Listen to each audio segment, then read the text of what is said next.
चला त्यांना खाऊन दाखवते. सॉरी त्यांना खावा. रुको जरा सबर करो.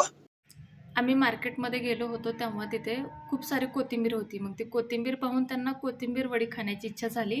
मग मला म्हणे कोथिंबीर वडी बनवशील का? मला खूप खाण्याची इच्छा झाली. कोथिंबीर पण बघ किती छान छान आहे. तेव्हा तर मी त्यांना नाही नाहीच म्हणत होते, नको मला आराम वगैरे करायचा आहे. कुठं तिथं टाईमपास करत बसू, नंतर घरचे पण कामं वगैरे आवरायचे आहेत बाकीचे. पण शेवटी त्यांच्यासाठी मी कोथिंबीर वडी बनवली. त्यांना माहिती नाही की मी त्याच्यासाठी बनवली वगैरे, कारण ते सॅटर्डे त्यांचं वर्किंग असतं, त्याच्यामुळे ते ऑफिसला गेलेले होते. मग काय मस्तपैकी साडी वगैरे घातली. साडी पण घालण्याचं कारण असं काही खास नाही, पण चला म्हटलं घालूयात साडी. खूप दिवसातनं साडी पण घातलेली नव्हती आणि मेन म्हणजे मी 5 मिनटामध्ये आवरलं या सर्व गोष्टी. आणि ते करत करत कोथिंबीर वडी पण बनवली. त्यामध्येच तुम्ही माझा जुना व्हिडिओ पाहिला असेल की मी त्यांच्यासाठी गाणं पण एक गायलेलं आहे. गाणे म्हणत म्हणत माझी कोथिंबीर वडी पण बनली. आता ते थोड्या वेळाने घरी आलेत, बघूत आपण काय रेटिंग देतात ते. चला एक्सपेरिमेंट कसा झालाय ते बघूयात.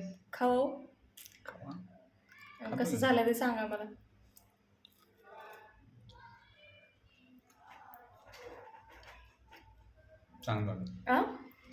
चांगला म्हणजे छान का चांगला? रेटिंग 10 बाय किती?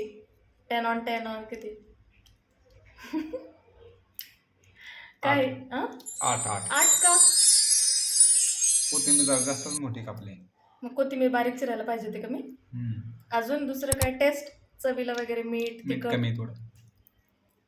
मीठ व्यवस्थित आहे. उगं काही